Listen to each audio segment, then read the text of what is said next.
Vamos dizer que eu esteja passando e vejo uma pessoa que estupidamente teve vontade de pegar um objeto comum e destruir. Isso uma vez se passou comigo. No meu tempo de infância, ainda as canetas tinteiros se usavam pouco. Eram novidade. As melhores eram as suíças. E das suíças a melhor era uma caneta Montblanc. E o menino me egalava quando ele tinha uma caneta suíça Montblanc que ele recebia no dia de anos. No dia seguinte, no São Luís, ele escrevia diante dos amigos com uma caneta Montblanc. Bem, mas os meninos usavam, então na mesa de trabalho, os meninos tinham tinteiros. E um dos 1000 modos comuns de tinteiro era tinteiro de vidro com tampa de uma espécie de matéria plástica do tempo chamada galalite e um vidro, um recipiente, uma cavidade. Recebia tinta vermelha, outra tinta azul ou preta. Né? E depois tinha um buraco para colocar, mas com cavidade para colocar borracha e clips, e uma coisa comprida assim para caber lápis e caneta. Era um tinteiro. Eu me lembro de mim trabalhando. A minha casa era alta para uma casa de 2 pavimentos, uma casa antiga, então com andares muito altos. E eu olhei para aquele tinteiro e pensei o seguinte: teria ou não teria sentido eu jogar esse tinteiro pela janela agora e quebrar? É um tinteiro barato. Mamãe e papai podem facilmente me dar outro. Eles vão achar meio esquisito eu quebrar esse tinteiro sem razão. Para eles não perceberem que eu quebrei, eu tenho que descer essa escada e recolher os cacos. Mas afinal eu não vou. Eu não gosto de andar e, sobretudo, sou inábil e sei que vou me machucar recolhendo os cacos e não quero estar debruçado em cima do cimento, recolhendo coisas, mexendo com coisas vis. De maneira que eu vou enfrentar a incompreensão deles é melhor do que mexer com cimento e caco de vidro. Isso eu não farei. Bem, vale a pena ou não? Eu fiquei assim nessa história. Por que eu estou querendo quebrar e por que eu não estou querendo quebrar? Eu estou querendo quebrar porque me agradaria ver a coisa chegar no chão e se espatifar. Por que eu estou gostando de ver que uma coisa se espatife? Eu também não sei. Mas se eu ficar, não há nenhuma razão para eu guardar aqui esse tinteiro, para eu destruir esse tinteiro. E, portanto, o mais razoável é que ele fique aqui. Mas o mais gostoso é jogá-lo pela janela. Eu vou jogar pela janela e vou conservar. Me vinha uma noção vaga de que, destruindo aquele tinteiro inteiramente sem razão, eu cometi um pecado. E eu acabei não destruindo o tinteiro. Bem, qual era a razão dessa minha ideia de que destruindo uma coisa daquelas, sem nenhuma razão, eu cometi um pecado?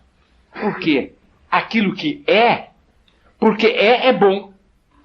E a gente não deve destruir uma coisa que por mais modesta que seja, como um tinteiro de vidro, a gente não deve destruir porque ela existe. E este é o princípio pelo qual se é conservador. Não se reforma, não se altera, não se mexe em nada do que existe, sobretudo não se destrói, não havendo uma razão. Esse é o espírito de conservação. E é de acordo com o bom senso. Mas qual é a razão que há por detrás desse bom senso? Nós precisamos encontrar. Mudo de ideia. E penso em tantos copos de cristal bonitos que eu tenho visto em minha vida, quer em casas particulares, quer em coleções de museu. O senhor sabe que eu gosto muito de cristal? Eu gosto muito dos objetos de uso do homem. Para mim, a forma mais requintada da arte é servir o homem nas suas fragilidades e nas suas intimidades.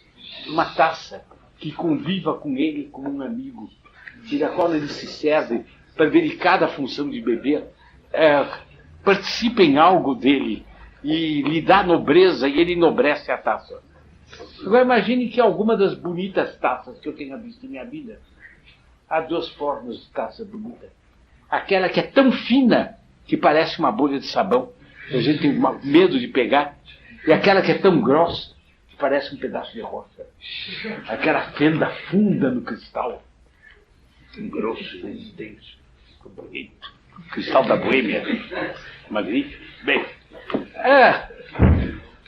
eu vejo alguém um bêbado, que entra em casa titubeante, esbarra num objeto e quebra uma linda taça de cristal. Depois cai ele no chão e quebra um outro. Eu sou quase mais tentado a ter pena porque quebrou a taça do que o bêbado. Pelo riso dos senhores, eu estou vendo que vários participam. Notem que eu disse quase, hein? Bom, por que a taça de cristal acha uma judiação quebrar? Não é minha. Nem eu vou beber nela. Podia ser uma taça que eu não tivesse conhecido. Se alguém agora me dissesse, Dr. Plínio, acaba de se quebrar uma taça linda em tal museu assim, vamos dizer, do Brasil ou da Europa, ou da América do Norte, eu diria que pena, eu nem sei como é a taça, mas eu fico penalizado.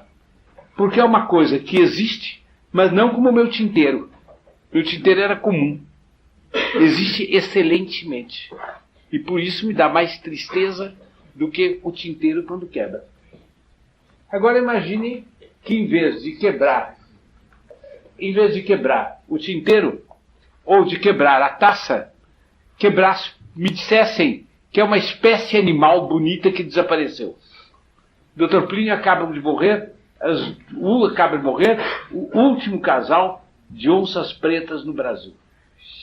A minha tristeza seria maior ainda. Mas como vai ficar o Brasil sem onças pretas? Até ontem eu não sabia que elas existiam. Agora que eu sei que existem, eu pergunto, como pode o Brasil ficar sem onças pretas? Que pena. Porque existiu essa espécie, e a espécie desaparecer é um desfalque. Ela existia, desapareceu, é um desfalque. É um desfalque no quê? No mundo das onças. Mas por quê? É um desfalque no universo brasileiro das coisas. É um desfalque no Brasil. É uma ordem de coisas que é e que, perdendo um tipo de ser, cai, diminui, se empobrece.